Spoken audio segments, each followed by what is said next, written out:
உயர் பதவி கிடைக்க போகுது யாருக்குன்னு பார்த்தீங்கன்னா, துலாம் ராசினருக்கு தான். பொதுவா 10ல குரு உச்சமாகிறது அப்படிங்கிறது வந்து பதவியில நெறைய பிரச்சனைகள ஏற்படுத்தும் அப்படின்னு சொல்லுவாங்க.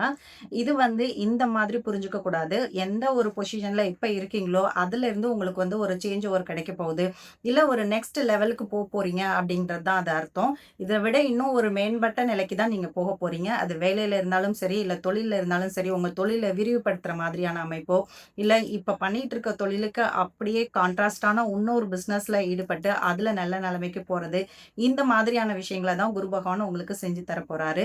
இவர் பார்க்கக்கூடிய பார்வை உங்களுக்கு உங்க ராசிக்கு அப்படின்னு சொல்லி பார்த்தீங்கன்னா, 2, 4, 6 இந்த இடங்கள பார்க்குறாரு. ஸோ 2ஆம் இடத்த குரு பகவான் பார்வை செய்றது அப்படிங்கிறது, ஆட்டோமேட்டிக்கா உங்களுக்கு பணவரவு அப்படிங்கிறது வந்து இந்த மே மாசத்துக்கு அப்புறமே ரொம்ப திருப்திகரமா இருக்க போகுது. அத பத்தின எந்த பயமும் உங்களுக்கு தேவையில்ல.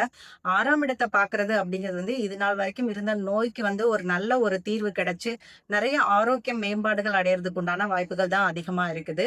அதே மாதிரி நீங்க எங்கேயாவது கடன் கேட்டு உங்களுக்கு கிடைக்காம இருந்துச்சு அப்படின்னாலும், இதுக்கப்புறம் உங்களுக்கு வந்து என்ன விதமான பெர்சனல் லோன் இல்ல அ எஜுகேஷன் லோன் எந்த லோனா இருந்தாலும், நீங்க கேட்ட உடனே அத உங்கள வெல்கம் பண்ணி தரக்கூடிய ஒரு அமைப்பு அப்படிங்கிறது வந்து, இந்த காலகட்டத்தில உங்களுக்கு ஏற்பட போகுது.